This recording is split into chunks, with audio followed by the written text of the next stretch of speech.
O neto dessa senhora jogou fora os remédios que a avó precisava tomar todos os dias.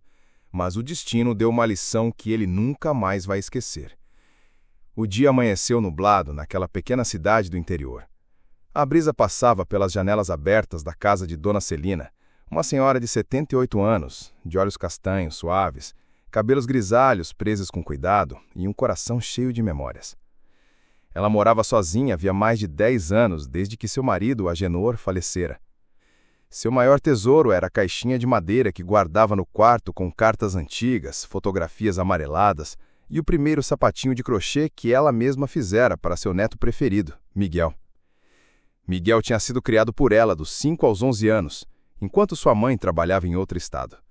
A avó era seu porto seguro, a voz mansa que acalmava suas crises de ansiedade quando pequeno, os braços que o acolhiam quando chorava. Mas os anos passaram, Miguel cresceu, se formou em medicina e se afastou. A visita que antes era semanal virou mensal, depois bimestral e agora quase inexistente. Dona Celina nunca reclamava. Guardava o orgulho do neto no olhar e mostrava a todos a foto dele com o jaleco branco, sorrindo na formatura. Porém, o tempo não perdoa ninguém. Nos últimos 3 anos, ela começara a enfrentar crises de pressão alta, arritmias e lapsos de memória. O médico da cidade, Dr. Walter, sempre muito cuidadoso, receitava os remédios com atenção e deixava tudo anotado. Celina tinha uma caixinha de plástico com separações para os dias da semana, onde ela mesma colocava seus comprimidos com o cuidado de quem está cuidando da última chama da própria vida. Mas num sábado de manhã, algo mudou. Miguel apareceu de surpresa. Estava diferente. O rosto sério, a postura rígida, os olhos cansados. Ele vinha de um plantão estressante e havia recebido a notícia de que a avó caíra na cozinha 3 dias antes. Uma queda leve, sem fraturas, mas que preocupava. Ela está ficando confusa, Miguel, disse a vizinha Dona Nair, que cuidava dela às vezes. Ontem ela colocou café no prato e tentou comer com colher. Miguel entrou na casa com passos firmes, ignorando o cheiro de bolo de fubá recém-assado, a mesma receita que ela fazia para ele quando era criança. Sentou-se à mesa, olhou a avó e disse direto: "Vó, esses remédios estão te deixando pior." Celina ficou surpresa, mas não respondeu. Apenas olhou para o neto com olhos marejados, sem entender muito. Miguel levantou, foi até o quarto e encontrou a caixinha de comprimidos. Abriu todos os compartimentos, cheirou, observou os nomes. "Esses remédios são ultrapassados. Vou jogar tudo fora. Você não precisa disso. Eu sei o que estou fazendo." E num gesto seco, abriu a tampa da lixeira da cozinha e despejou ali todos os comprimidos da avó. "Você vai se alimentar bem, tomar chás naturais e fazer caminhadas. Chega de farmacinha." Celina tentou protestar, mas a voz falhou. Sentiu um vazio, como se arrancassem dela o pouco controle que ainda tinha sobre a sua saúde, sobre a sua vida. Miguel ficou 3 dias. Refez a alimentação dela, comprou alguns suplementos, trocou o colchão, mas não trouxe carinho. Não trouxe escuta. Não sentou no sofá para conversar como antes. Tratou a avó como paciente, e não como família. No 4º dia, ele foi embora deixando um bilhete na geladeira. "Vó, te amo. Fiz isso para o seu bem. Confia em mim." Mas nas semanas seguintes, algo mudou. Celina começou a sentir tonturas frequentes, as pernas fraquejavam, a memória piorava. Uma noite ligou para a vizinha e disse: "Nair, esqueci como faz para ligar o fogão. Tô com fome." Nair correu até lá e encontrou a senhora sentada na cozinha, tremendo, com os olhos perdidos. Chamaram o médico. Dr. Walter foi até a casa e, ao ouvir que os remédios tinham sido jogados fora, ficou pálido. "Esses remédios não são paliativos. Eles mantinham a pressão dela estável, preveniam tromboses. Isso foi uma irresponsabilidade." Tentaram retomar o tratamento, mas o corpo de Celina já estava sobrecarregado com os dias de descompensação. O coração, que já era frágil, começou a apresentar falhas. Ela foi internada 2 vezes em 1 mês. Miguel só soube depois. Ligaram do hospital, informando que a avó estava na UTI com quadro grave. Ele foi correndo. Chegando lá, viu aquela mulher que o criou, agora com tubos, monitor cardíaco e olhar distante. Sentou ao lado dela e sussurrou: "Vó, me perdoa. Eu achei que estava ajudando." Marcelina não respondeu. Nos dias seguintes, ela teve leves melhoras. E numa manhã chuvosa, enquanto Miguel estava ao lado dela lendo um livro em silêncio, ela abriu os olhos e disse apenas: Miguel, saudade do seu abraço. Foi a última frase que disse. Naquela noite ela teve uma parada cardíaca. Reanimaram por 9 minutos. Conseguiu voltar, mas seu corpo já não resistia. Os médicos chamaram a família. Miguel assinou os papéis da transferência para cuidados paliativos. Naquela madrugada, Celina partiu. O enterro foi simples, mas cheio de vizinhos. Cada um contava uma história, da vez que ela doou roupas no inverno, que costurava cobertas para a creche, que acolheu uma moça grávida que foi expulsa de casa. Miguel ouviu tudo em silêncio, com os olhos vermelhos e a alma esmagada. Depois do enterro, voltou para a casa da avó e ficou lá por 3 dias. Não comeu, não ligou para ninguém, apenas mexia nas coisas dela.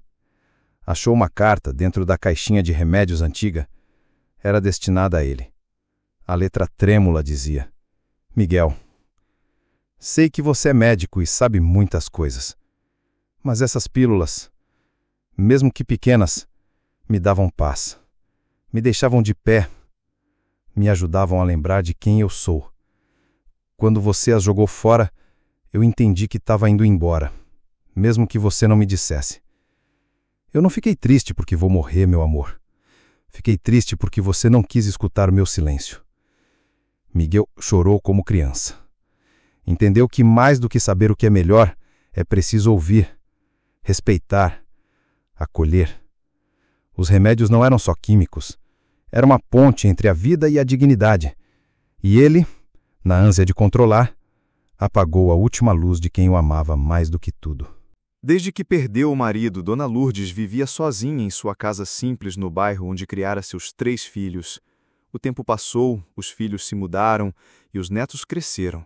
Mas um deles, o Caio, de 17 anos, era o único que ainda ia visitá-la com frequência. Dona Lourdes, aos 78 anos, era uma senhora doce, de cabelos bem penteados e mãos enrugadas que tremiam um pouco quando ela passava o café. Apesar da idade, ainda era lúcida, mas o corpo já não acompanhava o ritmo da mente.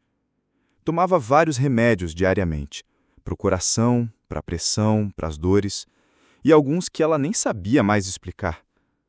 As receitas estavam todas organizadas numa caixinha azul, com etiquetas feitas à mão, como se fossem preciosidades. E para ela, eram mesmo. Caio sempre reclamava: Você toma muito remédio, vó. Isso aí é coisa que deixa as pessoas pior. Ele era um adolescente que passava mais tempo nos fóruns de medicina alternativa da internet do que ouvindo os médicos de verdade. Tinha um amigo que dizia que tudo se resolvia com chá de boldo, jejum e banho gelado. E Caio acreditava. Achava que o mundo moderno tinha envenenado as pessoas com tantos comprimidos. Um dia, enquanto ajudava a avó com as compras, viu a caixinha azul em cima da mesa da cozinha. Sentiu uma raiva misturada com compaixão. Pensou: estou envenenando minha avó. Então fez um impensável. Quando ela dormiu, ele pegou a caixinha, colocou todos os frascos e cartelas dentro de um saco e jogou no lixo, do lado de fora da casa. No dia seguinte, Dona Lourdes acordou, tomou seu café, pegou a xícara com as mãos trêmulas, foi até a caixinha e notou: estava vazia. Procurou pelos armários, pelas gavetas, pelo banheiro. Caio, você viu meus remédios, meu filho? Ele hesitou. Vó, eu joguei tudo fora. Aquilo não te faz bem. É veneno. A gente vai limpar o seu organismo agora. Dona Lourdes ficou em silêncio por alguns segundos. Depois sentou-se devagar, como se tivesse acabado de receber uma notícia devastadora. Não brigou, não gritou. Apenas disse: Você não entende, Caio. Eu preciso deles. Mas o garoto insistiu. Confie em mim. Em uma semana você vai estar melhor que nunca. Nos primeiros 2 dias, Dona Lourdes ainda caminhava pela casa com seu andador, tentando manter a rotina.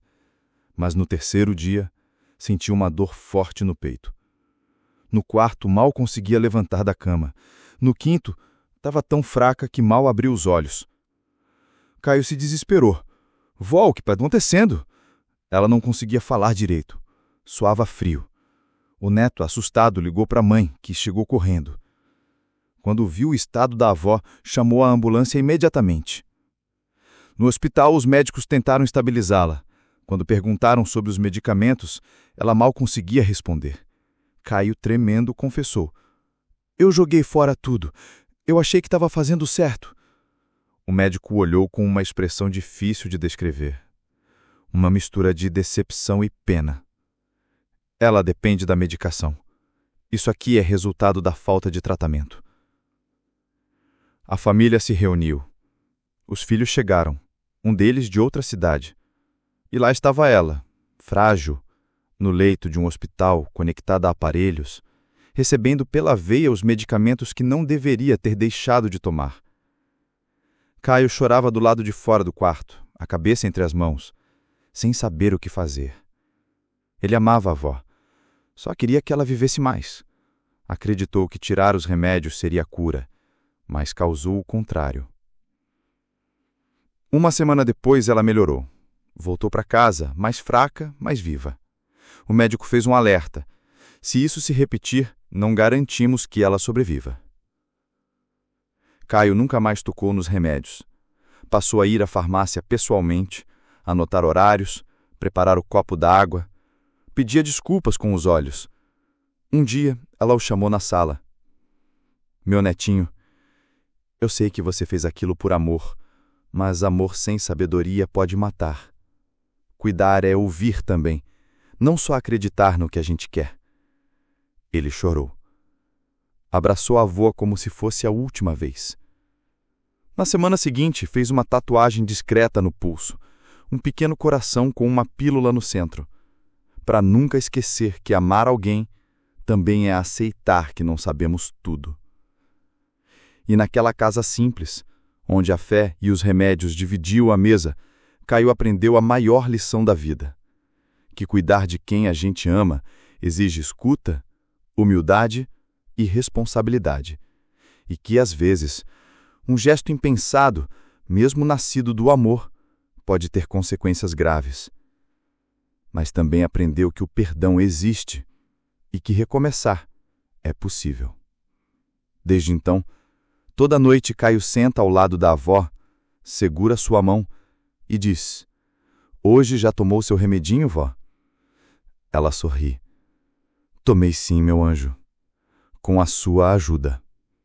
E juntos, seguem cuidando um do outro. O silêncio dentro da casa era opressor naquela manhã seguinte. A avó permanecia em seu quarto, deitada, os olhos fixos no teto, enquanto os ponteiros do velho relógio de parede pareciam zombar do tempo que ela ainda tinha.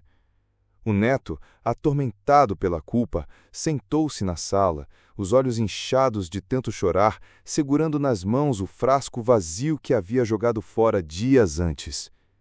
Cada pequeno detalhe da casa, o som do vento batendo nas janelas, o rangido do assoalho de madeira sob seus pés, trazia de volta a lembrança da rotina da avó, os horários dos remédios, o jeito como ela sempre aquecia o café antes de chamá-lo, o modo como sorria, mesmo cansada.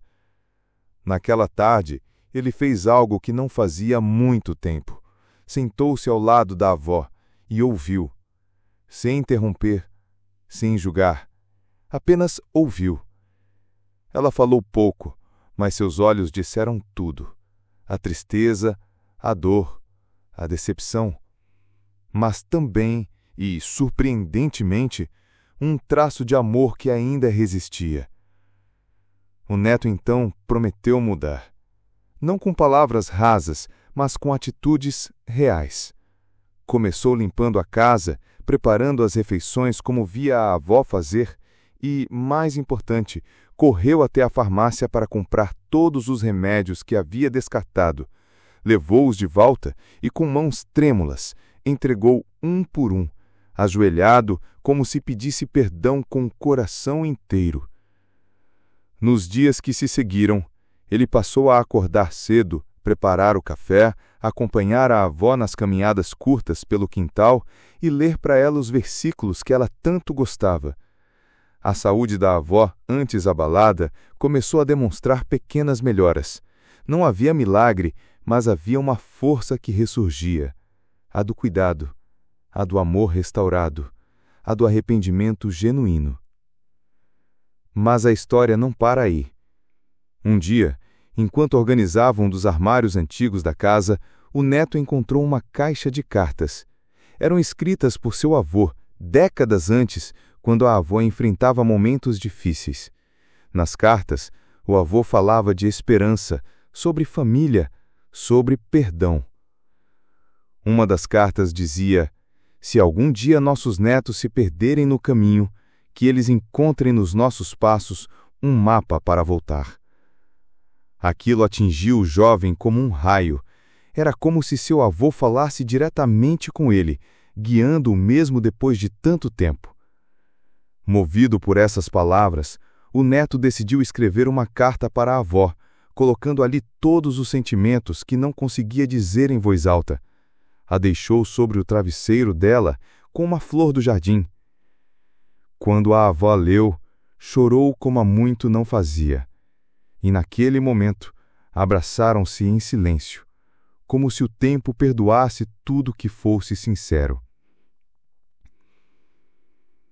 O tempo passou. O neto, transformado, passou a estudar enfermagem, inspirado pelos cuidados que passou a ter com a avó. Ajudava os vizinhos idosos, visitava asilos, falava sobre a importância dos remédios e, mais do que isso, sobre o amor e o tempo que não se pode desperdiçar. Criou um pequeno projeto na comunidade, onde jovens visitavam idosos solitários, ouvindo as suas histórias e aprendendo com elas. O que começou com um erro doloroso tornou-se a semente de um movimento que transformou muitas vidas. A avó, mesmo com a saúde frágil, dizia sorrindo: meu maior remédio foi saber que ainda vale a pena acreditar nas pessoas. E o neto, agora um homem sensível e dedicado, levava essa frase como lema. Anos depois, quando a avó descansou em paz, ele continuou seu legado. Em cada idoso cuidado, em cada jovem orientado, vivia um pedaço daquela mulher que um dia perdoou, mesmo quando o mundo desabou ao seu redor. A notícia da internação de Dona Cândida se espalhou rapidamente pela vizinhança. Muitos ficaram surpresos, outros apenas tristes, pois já notavam sua fragilidade havia semanas. No hospital, ela estava sedada, em observação. Os médicos disseram que se tivesse chegado um pouco mais tarde, as consequências poderiam ter sido irreversíveis. Hipertensão extrema, desequilíbrio dos níveis de açúcar no sangue e um quadro de desidratação grave. Tudo apontava para o abandono de medicação. Enquanto isso, em casa, Felipe passava pela pior noite de sua vida. Não por arrependimento imediato, mas pelo peso da culpa que começava a surgir como uma nuvem escura no horizonte.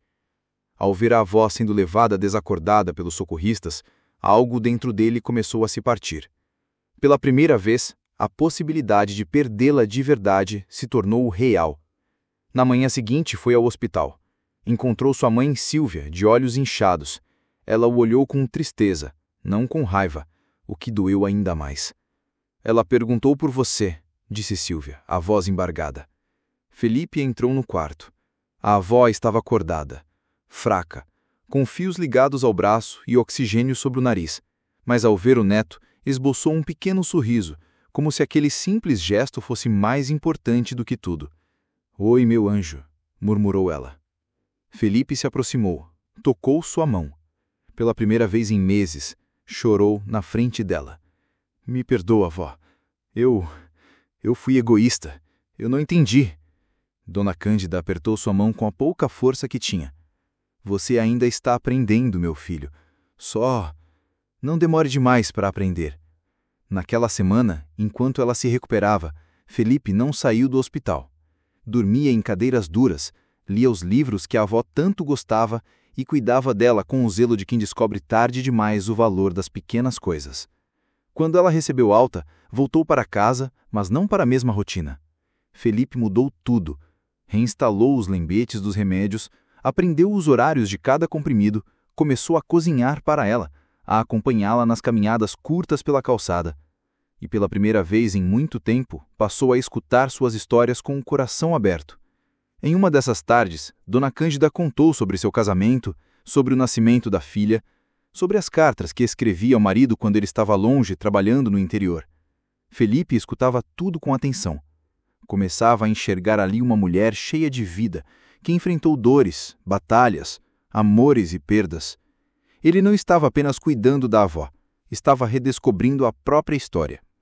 Meses se passaram e a saúde de Dona Cândida estabilizou. Ela voltou a sorrir mais. Os vizinhos notavam como Felipe havia mudado. Não era mais o jovem indiferente e apressado. Era um neto presente, calmo, atento. Certo dia, ela lhe entregou uma caixinha de madeira, antiga, com desenhos entalhados. "Quero que fique com isso", disse ela. Dentro havia cartas, fotos antigas, receitas escritas à mão e um broche que fora de sua avó. "É para você nunca esquecer de onde veio e do quanto ainda pode ser melhor." Felipe chorou.